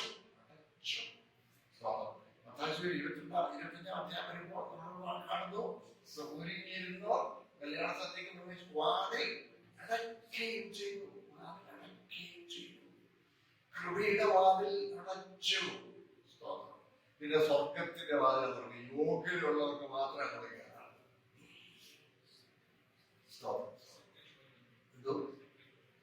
സെക്കൻഡ് പോയിന്റ് സ്തോത്രം, സഭയെ കുറിച്ച് ഒന്നാമത്തത് ഈ സംഭവം ഇതിന് ശേഷം എന്ന് പറഞ്ഞിരിക്കുന്നു. രണ്ടാമത്തെ പോയിന്റ് സഭയെ കുറിച്ച് 1, 2, 3 അധ്യായങ്ങളിൽ ആവർത്തിച്ചുള്ള പരാമർശങ്ങളുണ്ടെങ്കിൽ കൂടുതൽ അധ്യായങ്ങളിൽ സഭയെ കുറിച്ച് ഒരു പരാമർശവുമില്ല. സ്തോത്രം. സഭ ഇവിടെ ഇല്ല, അതുകൊണ്ടാണ് സഭയെ കുറിച്ച് പരാമർശമില്ലാത്തത്. മൂന്നാമത്തെ പോയിന്റ് ഞാൻ പറഞ്ഞത്, സ്തോത്രം, ദൈവത്തിന് മനുഷ്യവർഗത്തോടുള്ള ഇടപെടലിൽ അടിസ്ഥാനപരമായൊരു മാറ്റം കാണുകയും കൃപായുഗം അവിടെ അവസാനിച്ചുകൊണ്ടാണ്. സ്തോത്രം. ഇനി പീഡനകാലത്തിൽ സഭയ്ക്ക് ഒരു പങ്കുമില്ല. പീഡനത്തിൽ സഭയ്ക്ക് പങ്കില്ല. നമ്മൾ ഈ ക്രിസ്തീയ കഷ്ടതയും പീഡനകാല കഷ്ടതയും തമ്മിൽ കൺഫ്യൂസ്ഡ് ആകുന്നത്. ചില ചിന്തകന്മാരുണ്ട്, അവർ പറയുന്നത്, ഞാനൊരു പുസ്തകം അറിയപ്പെടുന്ന ഒരാളെ എനിക്ക് സ്നേഹമുള്ളതുകൊണ്ട് ഞാൻ പൊതുവിൽ പേര് പറയുന്നില്ല, അദ്ദേഹത്തിന്റെ പുസ്തകത്തിൽ എഴുതിയിരിക്കുന്നത് സുഖലോലുപന്മാരായ ഒരു പറ്റം സഭാ നേതാക്കന്മാരും ശുശ്രൂഷകന്മാരും സഭ പീഡനത്തിൽ കൂടി പോകുന്നില്ല എന്ന് പഠിപ്പിക്കുന്നു. കാര്യം കഷ്ടതയും പീഡനവും അവർക്ക് അംഗീകരിക്കാൻ കഴിയുന്നില്ല. അതുകൊണ്ട് എന്റെ കൂടെ തോരകളെ, അയ്യോ, അദ്ദേഹം അങ്ങനെയുള്ള ആളുകൾ ചിന്തിക്കുന്നത് പീഡനത്തെ കുറിച്ച് പറഞ്ഞിരിക്കുന്നതെല്ലാം പീഡനകാലത്ത് സംഭവിക്കാൻ പോകുന്ന ദൈവിക സന്ദർശനത്തെയാണ് പരാമർശിക്കുന്നത് എന്നുള്ള ചിന്തയാണ് ഈ പ്രഖ്യാപനത്തിന് കാരണം. സ്തോത്രം. എന്നാൽ പീഡനകാലത്ത്, സ്തോത്രം, സഭയെ അനുഭവിക്കുന്ന കഷ്ടത പോലെയുള്ള പീഡനങ്ങളല്ല. ഇന്ന് നമ്മൾ അനുഭവിക്കുന്ന കഷ്ടത എന്ന് പറഞ്ഞാൽ, സ്തോത്രം, അതിന് ഗ്രീക്കിൽ ഉപയോഗിച്ചിരുന്ന വാക്ക് ക്ലിപ്സിസ് എന്ന വാക്കാണ് നിങ്ങൾ പറഞ്ഞിട്ടുണ്ട്. പറഞ്ഞത് ക്ലിപ്സിസ് എന്ന് പറഞ്ഞാൽ സമ്മർദ്ദം എന്നാണ്. ലോകം അതിന്റെ വഴിക്ക്, ലോക വഴികളിലേക്ക് വളയാൻ നമ്മുടെ മേൽ സമ്മർദ്ദം ചെലുത്തുമ്പോൾ, കൂട്ടാക്കാതെ കീഴ്പ്പെടാതെ ചെറുത്തു നിൽക്കുമ്പോൾ ഉണ്ടാകുന്ന ബുദ്ധിമുട്ടുകളാണ് ക്രിസ്തീയ കഷ്ടത. അത് ക്രിസ്തുവിന്റെ കഷ്ടങ്ങളിൽ പങ്കാളികളാകുകയാണ്. ക്രിസ്തുവിന്റെ കഷ്ടങ്ങളിലെ പങ്കാളിത്തമാണ്. അടുത്തത്, അത് നമുക്ക് പ്രതിഫലങ്ങൾക്ക് ഉപാധിയാകുകയാണ്. അടുത്തത്, കഷ്ടത നമ്മളെ രൂപാന്തരപ്പെടുത്തുന്നതാണ്.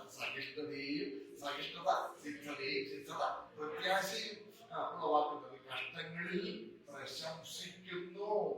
പ്രത്യാശയ്ക്കോ ഭംഗം വരുന്നില്ല എന്ന് ഉദ്ധരിച്ചത് റോമാലേഖനം 5-ാം അധ്യായത്തിന്റെ 3-4 വാക്യങ്ങളാണ്. സ്തോത്രം. നോക്കണേ, അങ്ങനെ ക്രിസ്തീയ കഷ്ടത നമ്മളെ രൂപാന്തരപ്പെടുത്തുകയും പ്രതിഫലങ്ങൾക്ക് വേണ്ടി നമ്മെ ഒരുക്കുകയും ചെയ്യുകയാണ്. എന്നാൽ പീഡനകാല കഷ്ടത ആളുകളെ രൂപാന്തരപ്പെടുത്തുന്നുമില്ല. സ്തോത്രം. അവർക്ക് അതുകൊണ്ട് പ്രതിഫലം ഒന്നും പ്രാപിക്കാൻ കഴിയുന്നില്ല. ഈ വാക്കൊന്ന് വായിച്ചേ, നമുക്ക് ചിന്തിക്കുന്നതാണെങ്കിലും ഈ പറയുന്നതുമായി ബന്ധമുള്ളത് കൊണ്ട് വായിക്കാം. സ്തോത്രം. അതിന്റെ 16-ാം അധ്യായം എടുത്തോളൂ. 16-ാം അധ്യായം അതിന്റെ 8-9 വാക്യം വായിച്ചേ.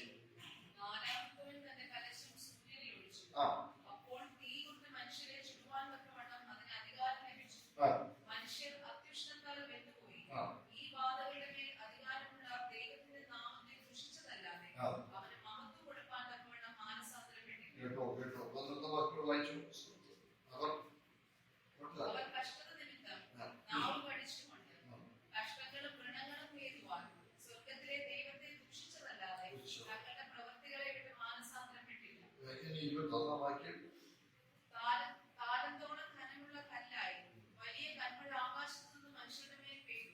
കന്മഴയുടെ ബാധ ഏറ്റവും വലുതാകുകൊണ്ട് മനുഷ്യർ ആ ബാധ നിമിത്തം ദൈവത്തെ ദുഷിച്ചു.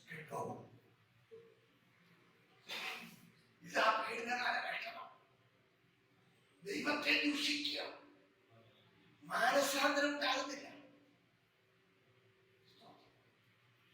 നാവ് കടിച്ചുകൂടാ, ആരും കടിച്ചു, നാവും കടിച്ചുകൂടാ. ദൈവത്തെ ദുഷിക്കുക,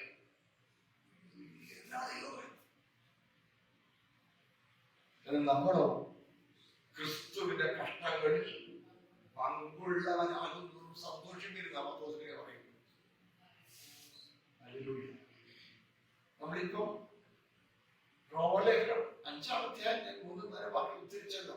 കഷ്ടത, സഹിഷ്ണുത, സിദ്ധത, കഷ്ടങ്ങളിൽ പ്രശംസിക്കുന്നു. കോടി നേരത്തേക്കുള്ള ലഘുവായ കഷ്ടം. 2 Corinthians 4:4 നോടി നേരത്തേക്കുള്ള ലഘുവായ അത്യന്തം അനവധിയായി തേജസ്സിന്റെ നിത്യഘനം. ഇത് രണ്ടും രണ്ടാം. ക്രിസ്തീയ കഷ്ടത, ക്രിസ്തുവിന്റെ കഷ്ടങ്ങളിലെ പങ്കാളിത്തവും നമ്മളെ ആന്തരികമായി രൂപാന്തരപ്പെടുത്തുന്നതും ഏറിയ പ്രതിഫലങ്ങൾക്ക് ഉപാധിയാകുന്നതുമാണ്.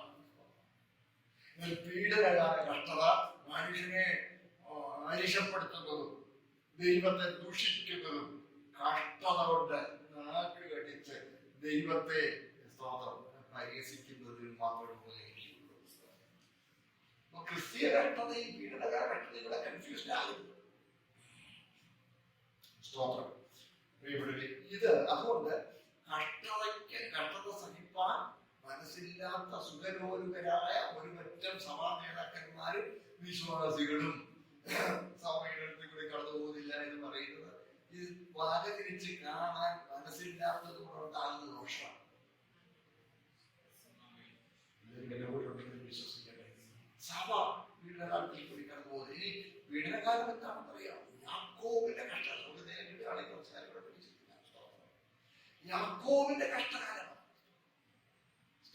പിന്നെ ഭൂവാസികളെ അവരുടെ അകൃത്യ നിമിത്തം സന്ദർശിക്കുന്ന കാലമാണ്. അതാണ് നമ്മൾ യെശയ്യാവിൽ കൂടുതലും 26-ാമത്തെ അധ്യായത്തിൽ പ്രത്യേകം കൊണ്ട് കാണുന്നത്.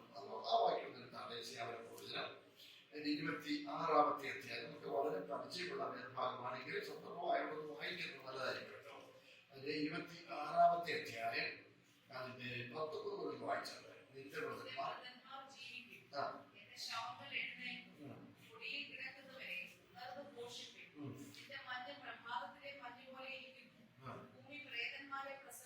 ഒരു നിമിഷം നിർത്തണ ടീച്ചർ. സ്തോത്രം. അതായത് കണ്ടോ, അത് ഉയർത്തെഴുന്നേൽപ്പിനെ കുറിക്കുന്നതാണ്. പ്രഭാതത്തിലെ മഞ്ഞുപോലെ. അതാണ് 110-ാം സംഗീതത്തിലെ 3-ാം വാക്യത്തിൽ നമ്മൾ വായിക്കുന്നുണ്ട്. ഉഷസ്സിന്റെ ഉദരത്തിൽ നിന്ന് യുവാക്കളായ മഞ്ഞുതിരികൾ. അത് ഉയർത്തെഴുന്നേൽപ്പിനെ കാണിക്കുന്നത്. അടുത്ത വാക്യം കൊണ്ട് വായിച്ചാൽ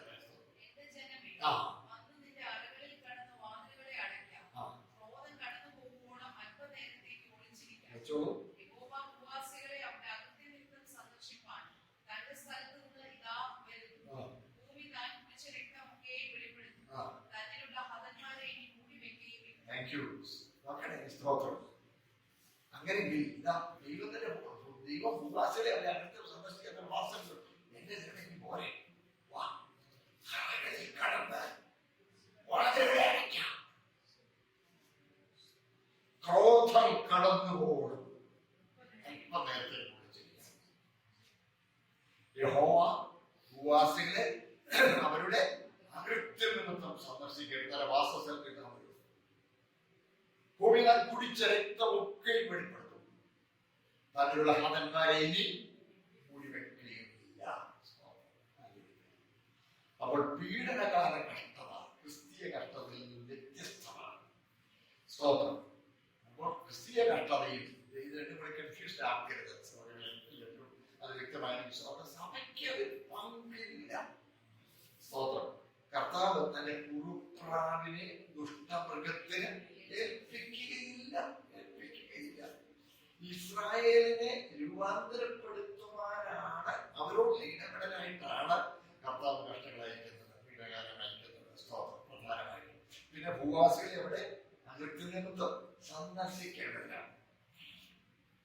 സഭയ്ക്ക് അതിനകത്ത് പങ്ക് ഇല്ല എന്ന് നമുക്ക് മനസ്സിലാക്കാൻ കഴിയും. സ്തോത്രം. അതുകൊണ്ട് പ്രിയപ്പെട്ടവരെ, സഭ ഇവിടില്ല. ഈ 4-ാം അധ്യായം മുതൽ പിന്നെ നമ്മൾ 5-ാം അധ്യായം നമ്മൾ കാണുമ്പോൾ മുദ്ര പൊട്ടിക്കുന്നു. മുദ്ര പൊട്ടിക്കുമ്പോൾ പ്രശ്നങ്ങൾ ഉണ്ടാകുന്നു. അത് കഴിയുമ്പോൾ സ്തോത്രം പിന്നെ കാഹളം ഊതുമ്പോൾ പ്രശ്നങ്ങൾ ഉണ്ടാകുന്നു. അത് കഴിയുമ്പോൾ ക്രോധ കലശം ഊറ്റുന്നു. കഷ്ടങ്ങളിൽ കഷ്ടം. സ്തോത്രം. ഇവിടെ അന്ന് സഭ ഇവിടെയില്ല. സഭയ്ക്കതിൽ അംഗമില്ല. അത്രയും വ്യക്തമായി ഞാൻ വിശ്വസിക്കുന്നു. സ്തോത്രം. ഇനി അടുത്തത് സ്തോത്രം. ഈ ഇവിടെ നമുക്ക് വായിച്ചു പൊതുവായിട്ടുള്ള കാര്യങ്ങൾ പറയുമ്പോൾ നമുക്ക് വാക്യം മാറ്റി എടുക്കാം. അവിടെ 24 സിംഹാസനം, 24 മൂപ്പന്മാർ. അതിന്റെ 4-ാമത്തെ വാക്യത്തിൽ കേട്ടില്ലേ? സിംഹാസന ചുറ്റിലും 24 സിംഹാസനം, വെള്ളയുടുപ്പ് ധരിച്ചുകൊണ്ട് സിംഹാസനത്തിൽ ഇരിക്കുന്ന 24 മൂപ്പന്മാർ. ഗ്രീക്കിൽ വാക്ക് പ്രസ്ബിറ്ററോസ് എന്നാണ്. പ്രസ്ബിറ്ററോസ്, പ്രസ്ബിറ്റേഴ്സ്, പ്രസ്ബിറ്റർമാരുള്ളത്, പ്രസ്ബിറ്റേഴ്സ്, പ്രസ്ബിറ്ററോസ്. നോക്കണേ, ഇത് സഭാംഗങ്ങളെ, വിശുദ്ധന്മാരെ കുറിച്ച് മാത്രമേ ഉപയോഗിച്ചിട്ടുള്ളൂ. സഭയിലെ അംഗങ്ങളെ കുറിച്ച് മാത്രമേ ഈ വാക്ക് ഉപയോഗിച്ചിട്ടുള്ളൂ.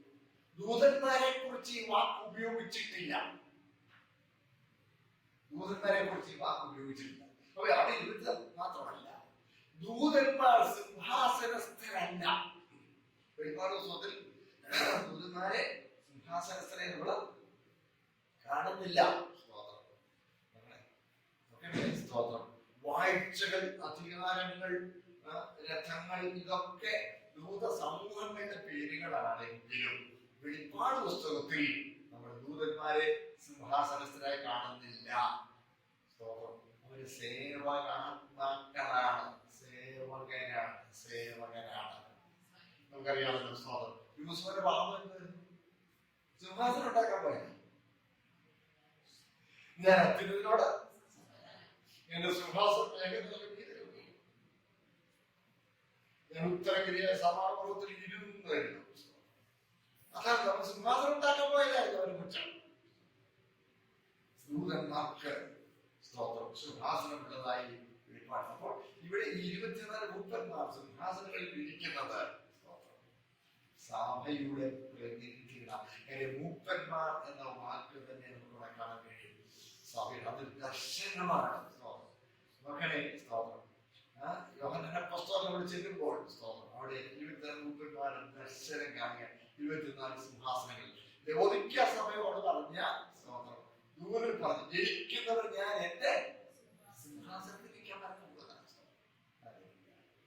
സ്തോത്രം. അപ്പോൾ അതിൽ നിന്നും നമുക്ക് സ്തോത്രം മനസ്സിലാക്കാനായിട്ട് കഴിയും. പ്രിസ്ബിറ്ററോസ് എന്ന വാക്ക് മാലാഖമാരെ കുറിച്ച് ഉപയോഗിച്ചിട്ടില്ല.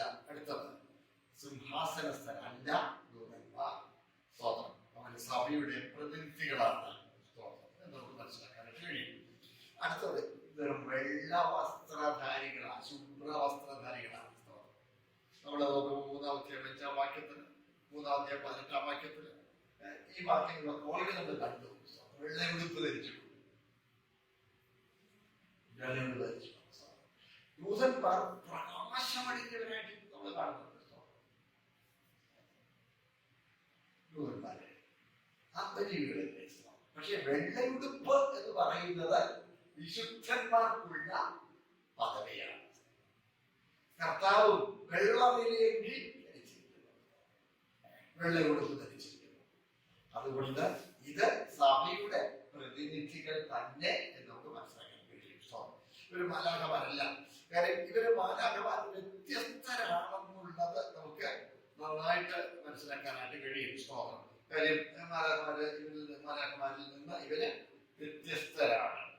അപ്പോൾ ഇത് സഭ ഓൾറെഡി സ്വർഗത്തിൽ ചേർക്കപ്പെട്ടു എന്നുള്ളത് നമുക്ക് ന്യായമായും ഈ തെളിവുകളാൽ മനസ്സിലാക്കാനായിട്ട് കഴിയും. സ്തോത്രം. വിശ്വസിക്കട്ടെ. സ്തോത്രം. അപ്പോൾ ഇവിടെ സഭ സ്വർഗത്തിലേക്ക് ചേർക്കപ്പെട്ടിരിക്കുകയാണ്. മാത്രമല്ല, ഇനി നമ്മൾ നോക്കിയാൽ സ്തോത്രം ഈ 4:1 സഭയുടെ ഉത്പ്രാവണത്തിലേക്ക് എപ്പോഴാണ് സഭ ഉത്പ്രാവണം ചെയ്തത്? കർത്താവിന്റെ കാര്യപരിപാടിയിൽ ഏറ്റവും പ്രധാനപ്പെട്ട സംഭവമാണ് സഭയുടെ ഉത്പ്രാവണം. 4:1 നടക്കുന്നില്ലെങ്കിൽ പിന്നെ ഒരുപാട് ദിവസം എവിടെയാ സഭ ചേർക്കപ്പെടുന്നത്?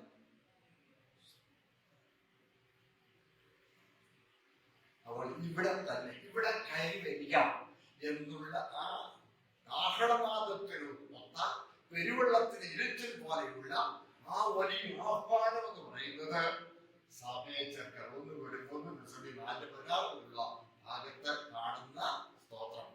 അതേ ആഹ്വാനമാണ് നമുക്ക് മനസ്സിലാക്കാനായിട്ട് കഴിയും. സ്തോത്രം. പിന്നെയുമുണ്ട് സ്തോത്രം. സഭയ്ക്ക് പിന്നെ കാലത്തിൽ പങ്കില്ല എന്ന് ഞാൻ ഇവിടെ പറഞ്ഞല്ലോ. പിന്നെ മാത്രമല്ല, ദാനിയേൽ പ്രവാചകൻ 70 ആഴ്ചവട്ടത്തെ കുറിച്ച് സംസാരിച്ചു. 70 ആഴ്ചവട്ടം. ആഴ്ചവട്ടം എന്നുള്ളതിന് ഷാബുവ എന്നാണ് പ്രായവാക്ക്. ഷാബുവ എന്ന് പറഞ്ഞാൽ ഏഴുകൾ എന്നാണ് അർത്ഥം. 70 ഏഴുകൾ. നമുക്ക് തന്നെ കിട്ടുന്ന അനുസരിച്ച് ഒരു ദിവസം 70 ആഴ്ചവട്ടത്തെ സംഭവിച്ചിരിക്കുന്നത്.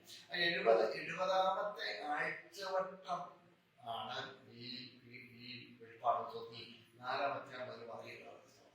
70ാം ആഴ്ചവട്ടം നടക്കുന്ന കാര്യങ്ങളാണ്. അപ്പോൾ സഭ ചേർക്കപ്പെട്ട ശേഷം 69ാം ആഴ്ചവട്ടത്തിലും 70ാം ആഴ്ചവട്ടത്തിലും ഇടയിലുള്ള ഒരു ചെറിയ ഗ്യാപ് പീരീഡ്, അതാണ് കൃപായുഗം. അതിലൊടുവിൽ സഭ ചേർക്കപ്പെടുകയാണ്. തുടർന്നുള്ള കാര്യങ്ങളിൽ 70ാം ആഴ്ചവട്ടം പീഡനത്തിൽ സഭയ്ക്ക് പങ്കില്ല. ആ 70ാം ആഴ്ചവട്ടം ആർക്കുള്ളതാണ്? ഇസ്രായേലിനെ മനുഷ്യനായി വേണ്ടി ഒരുക്കുന്നതിനാണ്. നമ്മൾ എന്താ വിചാരിക്കുന്നത്? ഇപ്പോൾ നടന്നുകൊണ്ടിരിക്കുന്ന കാര്യപരിപാടി, ഇന്റർനാഷണൽ പൊളിറ്റിക്കൽ ഡെവലപ്മെന്റ്സ് നമ്മൾ ശ്രദ്ധിച്ചാൽ നമുക്ക് നോക്കാം. ഇസ്രായേൽ ഒരു ചോദ്യച്ചിനുമായിരിക്കാം, പ്രശ്നങ്ങളൊന്നും തീർന്നിട്ടില്ല. ലോകം ഒരു അഗ്നിപർവ്വതത്തിന് മുകളിൽ ഇരിക്കുന്ന മാതിരിയാണ്. ലോകം ഒരു അഗ്നിപർവ്വതത്തിന് മുകളിൽ ഇരിക്കുന്ന പോലെ. ട്രംപ് കൂടെ കഴിയുമ്പോഴേക്കും ഒരു പുള്ളിക്കാരനെ കുറിച്ച് ഒരു ഭീകരനെ പോലെയാണ് എന്ന് പറഞ്ഞാൽ, ദൈവ വിശ്വാസമുള്ളവരും ആത്മീയ മൂല്യങ്ങളുള്ളതുമായ ആ രാജ്യം അവർക്ക് ദൈവം കൊടുത്തിരിക്കുന്ന സമ്പത്ത് ലോക രാഷ്ട്രങ്ങളുമായി പങ്കുവെക്കുന്നതിൽ ഇന്നും ഒരു ഉത്സുകരായി. അത് സംബന്ധിച്ചില്ല. അതുകൊണ്ട് അങ്ങോട്ട് അവര് ഇമ്പോർട്ട് ചെയ്യുന്ന, ഇറക്കുമതി ചെയ്യുന്ന സാധനത്തിന് തുച്ഛമായ ടാക്സ് ചെയ്യുന്നു. ഇപ്പൊ പറയുന്നു അവരുടെ സാധനങ്ങൾ മറ്റു രാജ്യങ്ങളിൽ വരുമ്പോൾ അവിടെ ഭയങ്കര രൂപ അവരൊക്കെ സഹിച്ചുകൊണ്ടിരിക്കുക. ഇപ്പൊ റെസിപ്രോക്കൽ ടാക്സേഷൻ. നിങ്ങൾ ചുമന്നോ ഞാൻ ചുമന്നു. അതല്ലേ ഇപ്പൊ ട്രംപ് പറയുന്നത്. നിങ്ങൾ 15% ചുമത്തി എന്ന് പറഞ്ഞാൽ ഒരു കണ്ടെത്തലേക്ക് കുറ്റത്തലേക്ക് ഒരു സ്വഭാവത്തിലേക്ക് കടന്നു വന്നിരിക്കുകയാണ്. ലോകം വല്ലാത്തൊരു കാലത്തേക്ക് പോയിക്കൊണ്ടിരിക്കുന്നു. നമ്മളെന്താ വിചാരിക്കുന്ന ഗാസ എന്ന് പറയുന്ന ആ ഒരു പട്ടണമല്ലേ, ഒരു ഏരിയയല്ലേ, അവിടെ മുഴുവൻ തകർന്ന് തരിപ്പണം. ഇവിടെ കൊച്ചിയിൽ ഒരു വലിയ ഒരു ഫ്ലാറ്റ് കോംപ്ലക്സ് ഇടിച്ചു കളയാൻ പറഞ്ഞു ഇടിച്ചു. സർക്കാർ ഏറ്റെടുത്തപ്പോൾ വലിയൊരു ഫൈൻ ലഭിച്ചാൽ അതിനെക്കുറിച്ച് പിന്നെ ഞാൻ വായിച്ചത് ആ ഡെബ്രിസ്, ആ അവശിഷ്ടങ്ങൾ ഇവിടെ കൊണ്ടിരുന്നു എന്നുള്ളതായിരുന്നു വലിയ പ്രശ്നം. ഗാസയിലെ അവശിഷ്ടങ്ങൾ ഇവിടെ കൊണ്ടിരുന്നു. ഒരു വല്ലാത്ത കാര്യം. അതോടെ ഒരു കൂട്ടർ വളരെ ഇസ്രായേൽ മാത്രം ഇതെല്ലാം ഉണ്ടായിരുന്നു. ശരിയാണ്, ശരിയാണ്. ഇസ്രായേൽ മാത്രമാണ്.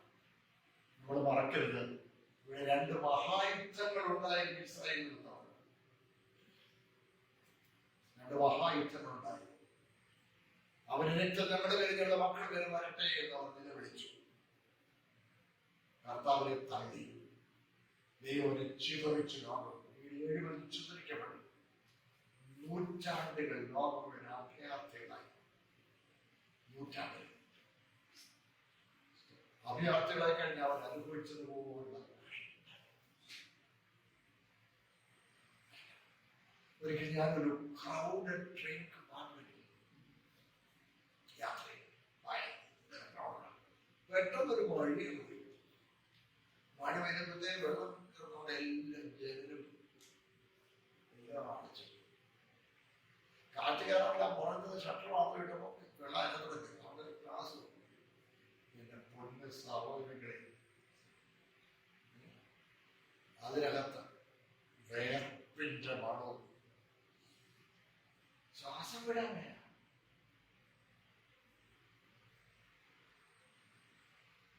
അടുത്ത സ്റ്റേഷനിൽ ഇറങ്ങി.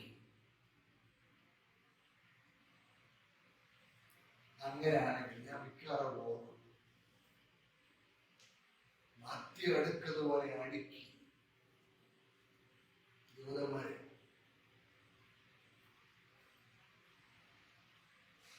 വലിയ വാഗണുകളിൽ ഇവിടെ ഇറച്ചിക്കോഴി കൊണ്ടുവരുന്നതിനേക്കാൾ അതിലേക്ക് ഒരു സ്വാദം അതുപോലെ ഇല്ല. പാട്ടിണി പാടുക അയ്യോ അതോടെ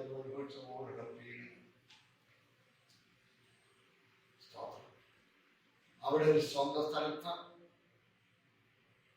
അവർക്ക് പോകാൻ അനുവാദമില്ല. തുർക്കിയിലെ സുൽത്താനുകളിലായിരുന്നു ആ പ്രദേശം. അങ്ങനെ ഇരിക്കുമ്പോഴാണ് ഇവർ ചെന്ന പ്രധാനികളും പ്രമാണികളുമായിട്ടില്ല സമ്പന്നരായി. അവർ ചെന്ന് ഞങ്ങൾക്ക് ആ സ്ഥലം ചോദിക്കുന്ന വില വരാം, ഞങ്ങളുടെ പിതാക്കന്മാരെ കാണുന്ന സ്ഥലം തന്നേക്കാൻ പറഞ്ഞപ്പോൾ ആട്ടി പുറത്താക്കി. നൈൽനദിയിലെ വെള്ളം മെസപ്പൊത്താമിയന്മാരുടെ കൂടി മുടക്കുകൊടുക്കും വന്ന് ചുമ്മാ തരാതെ ആട്ടി പുറത്താക്കി. അവർക്കും കൂടി കയറാൻ അങ്ങനെ ഒന്നാം ലോകയുദ്ധത്തിൽ തുർക്കി പരാജയപ്പെട്ടപ്പോൾ സഖ്യകക്ഷികൾ ജയിച്ചപ്പോൾ സ്തോത്രം ഇസ്രായേലിനെ അങ്ങോട്ട് കുടിയേറി പാർക്കാൻ അനുവാദം ഒരു കൂട്ടത്തോടെ കുടിയേറി. ഇവിടെ രാഷ്ട്രം സ്ഥാപിക്കാനുള്ളതല്ലേ. അങ്ങനെ ഇവിടെ രണ്ടാം ലോകമായിട്ട് ചരിത്രം നോക്കിയാൽ അത്ഭുതമാണ്. രണ്ടാം ലോക യുദ്ധത്തിലാണ് സ്തോത്രം സഖ്യകക്ഷി തോക്കുന്നതിന്റെ വക്കിൽ നിൽക്കുമ്പോഴാണ് എഗ്രിമെന്റ് ഉണ്ടാക്കിയത്. എഗ്രിമെന്റ് ഉണ്ടാക്കി ആ എഗ്രിമെന്റ് അനുസരിച്ചാണ് ബാൽഫർ ഡിക്ലറേഷൻ ഉണ്ടാക്കുന്നതും ഇസ്രായേലിന് അവിടെ രാജ്യം സ്ഥാപിക്കാൻ അനുവാദം കിട്ടുന്നതും. ലോകരാജ്യങ്ങൾ പ്രത്യേകിച്ച് പാശ്ചാത്യ രാജ്യങ്ങൾ അവർക്ക് സ്തോത്രം കുടിയേറി പാർക്കാൻ രാജ്യം സ്ഥാപിക്കാൻ 48 മെയ് 3-ാം തീയതി രാജ്യം സ്ഥാപിക്കും. ഞാൻ പറഞ്ഞത് 2 മഹായുദ്ധങ്ങളുണ്ടായിരുന്നു അവർക്ക് വേണ്ടിയാണ്. ഇന്നിപ്പോൾ ലോകം മുഴുവൻ ഒരു ഭയങ്കര യുദ്ധത്തിലേക്ക് വേണ്ടി നിലനിൽക്കുകയാണ്. അത് ഇസ്രായേലാണ്. അവരോട് ഇടപാടുകൾ തുടങ്ങിക്കഴിഞ്ഞു. അതിനു മുമ്പേ സഭ അതൊരു നിർണായകമായ ഘട്ടത്തിൽ എത്തുന്നതിന് സഭ ഇവിടുന്ന് പോകണം. അതാണ് ഞാൻ നിങ്ങൾ പറയുന്നത്. ഓരോ രാവിലും ഓരോ പകലിലും കാഹളധ്വനി ആയിരിക്കണം ഏറ്റവും പ്രധാന ശ്രദ്ധ. സ്തോത്രം. വൈകിട്ട് ഉറങ്ങുമ്പോൾ കർത്താവേ ഞാൻ ഉറങ്ങുമ്പോഴാണ് കാഹളധ്വനിക്കുന്നതെങ്കിൽ അങ്ങ് നിലയിലെ ചെറുപ്പമല്ലോ ഓർത്ത സ്തോത്രം അപ്രത്യാശയോടെ കർത്താവിനെ ഏൽപ്പിച്ചിട്ട് ഉറങ്ങും. രാവിലെ ഉണരുമ്പോൾ കർത്താവേ നമുക്ക് വന്നില്ലല്ലോ സ്തോത്രം. ഈ പകൽ ഞാൻ ജോലിയിൽ ഏർപ്പെട്ടിരിക്കുമ്പോഴാണ് നമുക്ക് വരുന്നതെങ്കിൽ അങ്ങ് തന്നെ സ്വീകരിക്കുന്നതിനാൽ സ്തോത്രം എന്ന പ്രതീക്ഷയോടെ നിർണായകമായ ഘട്ടത്തിൽ നമ്മൾ എത്തി നിൽക്കുകയാണ് സഹോദരങ്ങളെ. സ്തോത്രം. ആട്ടെ നമ്മൾ 4-ാം അധ്യായത്തിൽ സ്തോത്രം സഭയുടെ ഉൾപ്രാവണത്തെ കുറിച്ച് ഉൾപ്രാവണം അവിടെ നടക്കുന്നത് നമുക്ക് ന്യായമായി നമുക്ക് മനസ്സിലാക്കാൻ കഴിയും. ഇത്രയും തെളിവുകൾ തൽക്കാലം മധ്യത്തിൽ വിശ്വസിക്കുന്നു. ദൈവത്തെ കുറിച്ചിട്ടുണ്ടെങ്കിൽ എല്ലാം പറയുന്ന ആവശ്യമുള്ള സ്തോത്രം. ഞാനിതിലെ സ്വർഗത്തിൽ വാദം തുറന്നിരിക്കുന്നത് ഞാൻ കണ്ടു. കാഹളനാഥം പോലെ എന്നോട് സംസാരിച്ച് കേട്ട ആദ്യത്തെ ശബ്ദങ്ങൾ ഇവിടെ കയറി വരിക മേലാൽ സംഭവിപ്പാകുന്നതൊക്കെ കാണിച്ചതാണെന്ന് കൽപ്പിച്ചു. ഉടനെ ഞാൻ ആത്മവിവശനായി സ്വർഗത്തിൽ ഒരു സിംഹാസനം വെച്ചിരിക്കുന്നതും സിംഹാസനത്തോടെ ഇരിക്കുന്നതും സ്തോത്രം. ഇരിക്കുന്നവൻ കാഴ്ചയ്ക്ക് സൂര്യകാന്തത്തോടും പത്മരാഗത്തോടും കണ്ടാൽ ആളല്ല എന്ന് തോന്നുമാറ് ഇരുവനായ കാണുന്ന മുഖം മറച്ചു കളയുന്ന നിന്ദിതനായ വൃത്തികെട്ട റോമപ്പടയാളിൽ കാർപ്പിച്ചവരുടെ മുഖത്ത് കുപ്പിയാണ്. ആ കർത്താവ് ഇവിടെ ഇരിക്കും. അത് നമ്മൾ അനുഭവിക്കേണ്ടതാണെന്ന് തോന്നുന്നു. ദൈവത്തോട് നമ്മൾ നന്ദി ഉണ്ടാകണം. സ്തോത്രം. ഹല്ലേലൂയ. ചുറ്റും കാഴ്ചയ്ക്ക് വലതുതലത്തോട് സദൃശനായ വലതുതലത്തോട് സദൃശമായ ഒരു പച്ചവില്ല. സ്തോത്രം. സ്വർഗ്ഗത്തിലെ സ്തോത്രം. നോക്കണേ, ഈ പച്ച വില്ല് എന്ന് പറയുന്നത് ഉടമ്പടിയുടെ വില്ലാണ്. നമുക്കറിയാമല്ലോ നോഹയുടെ പ്രളയം. അതിൽ തീരുമ്പോൾ ദൈവം ആകാശത്ത് വില്ല് വെച്ചു. ഇനി ഞാൻ ഭൂമിയെ അവരുടെ ആഗ്രഹത്തെ നിമിത്തം നശിപ്പിക്കുകയില്ല. ഉടമ്പടിയുടെ അടയാളമാണ് അത്. ദൈവസിംഹാസനം വരെ എപ്പോഴും ഇങ്ങനെ പ്രകാശിച്ചുകൊണ്ടിരിക്കും. ഇനി സിംഹാസനത്തിന് ചുറ്റിലും 24 സിംഹാസനം. വെള്ളയുടുപ്പ് ധരിച്ചുകൊണ്ട് സിംഹാസനത്തിൽ ഇരിക്കുന്ന 24 മൂപ്പന്മാർ. അവരുടെ തലയിൽ പൊൻകിരീടം. സിംഹാസനത്തിൽ നിന്ന് മിന്നലും നാദവും ഇടിമുഴക്കവും പുറപ്പെടുന്നു. സ്വർഗീയ ദർശനമാണ്. ഇത് ഓരോ വിശദാംശങ്ങളും അർത്ഥപൂർണമാണ്. ഓരോ വിശദാംശവും അർത്ഥപൂർണമാണ്.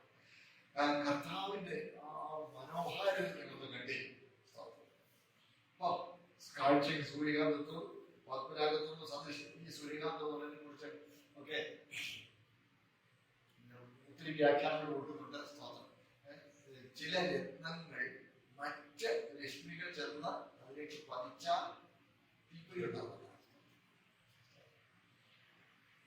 ദൈവസന്നിധി അന്യാഗ്നി കത്തിക്കുന്നത് ദൈവകോപത്തിന് കാരണമാകുമെന്ന് അങ്ങനെ ഒത്തിരി വ്യാഖ്യാനങ്ങൾ ഇതിനെ കുറിച്ചൊക്കെ ഒത്തിരി കോംപ്ലിക്കേറ്റഡ് വ്യാഖ്യാനങ്ങളിലേക്ക് പോരാടുമെന്ന് കരുതുന്നില്ല. സ്തോത്രം. മുമ്പോട്ട് സ്തോത്രം. സിംഹാസന ചുറ്റും 24 സിംഹാസനം. 24 സിംഹാസനം എന്ന് പറഞ്ഞാൽ 12 അപ്പസ്തോലന്മാരും 12 ഗോത്രപിതാക്കന്മാരും. ഇങ്ങനെയാണ് 24 സിംഹാസനം എന്ന് പറഞ്ഞാൽ പഴയ നിയമസഭയും പുതിയ നിയമസഭയും ഉൾക്കൊള്ളുന്നതാണ് ദൈവസഭ. പഴയ നിയമസഭയും പുതിയ സഭയും ഉൾക്കൊള്ളുന്നത്, രണ്ട് കൂട്ടം ഉൾക്കൊള്ളുന്നത്.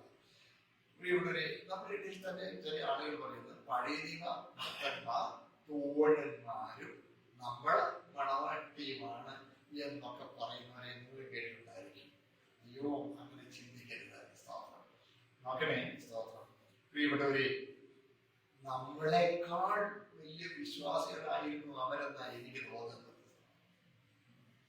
അവര് വരുവാനിരുന്ന മശിഹായെയാണ് വ്യത്യാസം.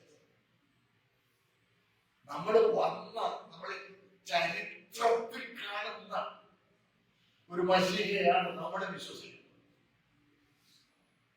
അബ്രഹാമോ സ്തോത്രം. അബ്രഹാമിനെ കുറിച്ച് പറയും, ഈ മനുഷ്യർക്ക് ഇത്ര ഉൾക്കാഴ്ച കിട്ടിയെന്ന് പറയും.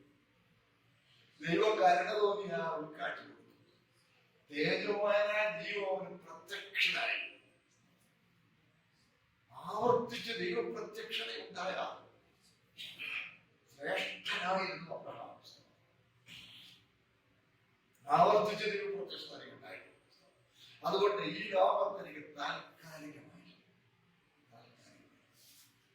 ദൈവം അവരോട് പറഞ്ഞു, നിന്റെ തലമുറയ്ക്ക് ഈ പ്രദേശമൊക്കെ ശാശ്വതാവകാശം തരുമെന്ന് പറഞ്ഞു.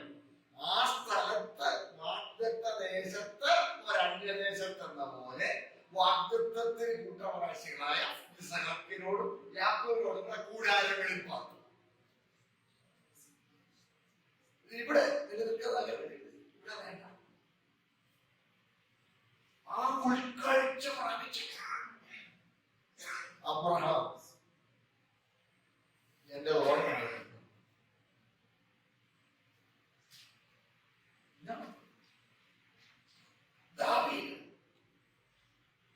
കർത്താവിനെ കുറിച്ചൊക്കെ പറഞ്ഞ പ്രവചനം എഴുതണം സംഘടനൊക്കെ ഇല്ല. ക്രൂശീകരണത്തിന്റെ വർണ്ണന അതിൽ സാക്ഷികളായ അപ്പോസ്തലന്മാർ എഴുതിയിരിക്കുന്നതിനേക്കാൾ കൂടുതൽ ഗ്രാഫിക്കായിട്ട് വിശദമായിട്ട് എഴുതിയിരിക്കുന്നു പ്രവചനത്തിൽ.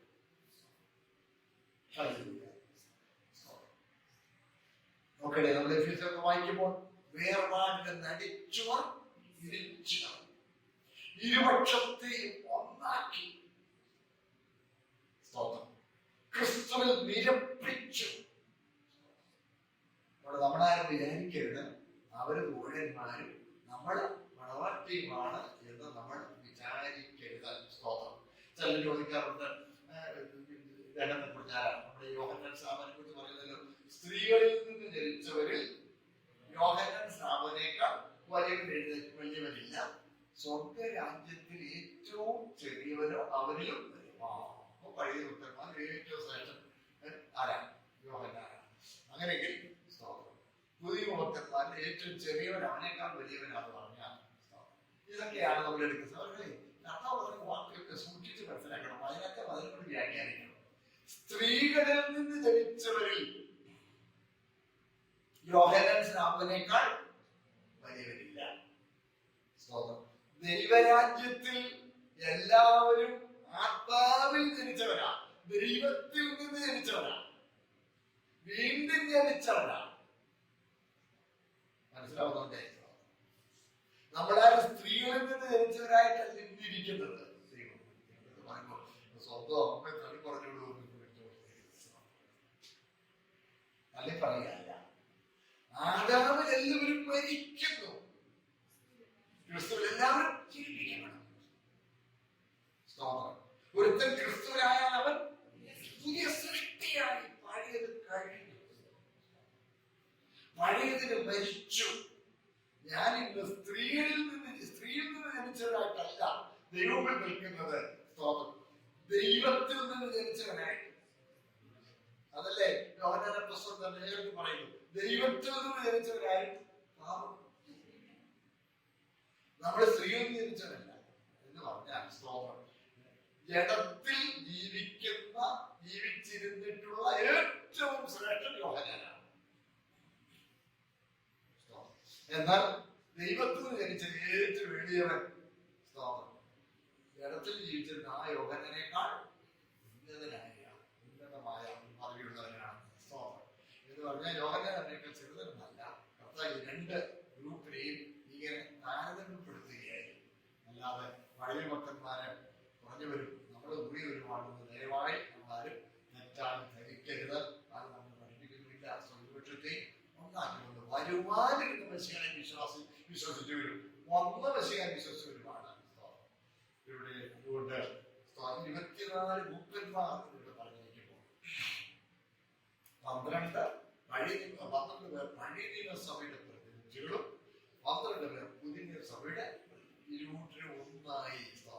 24 കൂറുകളായിരുന്നു ലേവ്യ പൗരോഹിത്യത്തിലുണ്ടായി. 24 കൂറുകൾ നമുക്കറിയാവുന്ന സ്തോത്രം. നമ്മള് സെക്രട്ടറി അബിയാക്കൂറിൽ, അബിയാക്കൂർ എന്ന് പറഞ്ഞാൽ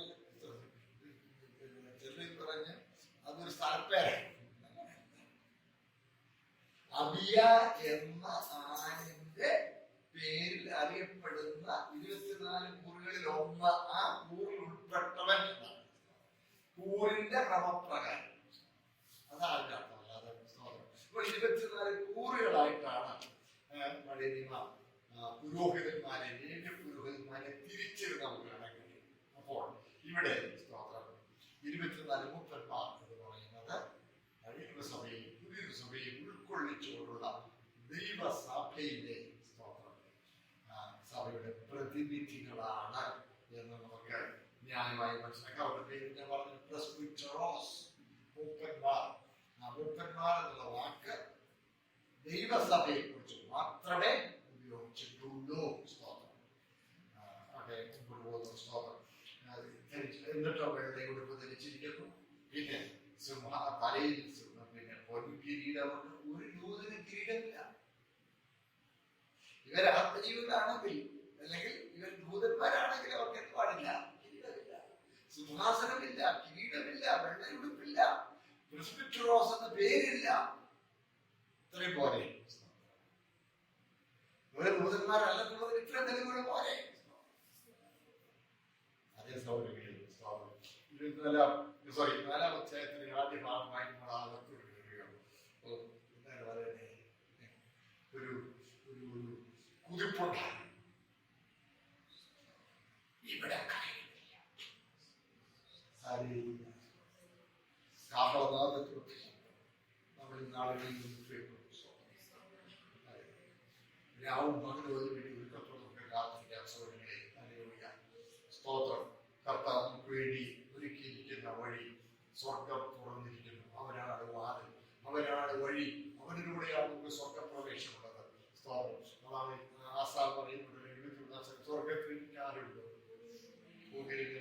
ഞാനൊന്നും ആഗ്രഹിക്കുന്നില്ല.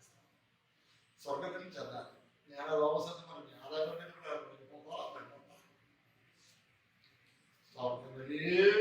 ക്രിസ്തുവിൽ എന്ന് പറയുമ്പോഴാണ് പ്രിയനായെങ്കിൽ ഞാൻ സ്വീകരിക്കപ്പെടുകയാണ്. അതാണ് അവനാണ് വാതിൽ, അവനാണ് വഴി. സ്തോത്രം. ആ വാതിൽ നമുക്ക് വേണ്ടി തുറക്കപ്പെട്ടു. സ്തോത്രം. ഈ നാളിൽ സ്വർഗം നമുക്ക് വേണ്ടി തുറക്കുമല്ലോ. ഹല്ലേലൂയ. അത് നമ്മുടെ പ്രത്യാശയായിരിക്കട്ടെ. കർത്താവ് നമ്മെ ധാരാളമായി അനുഗ്രഹിക്കുകയും ഒരുക്കുകയും ചെയ്യട്ടെ എന്ന് ഞാൻ പ്രാർത്ഥിക്കുന്നു. സമയം പോയതിന്റെ വാക്കുകളിൽ ദീർഘിപ്പിക്കാൻ ശ്രമിച്ചുകൊള്ളട്ടെ.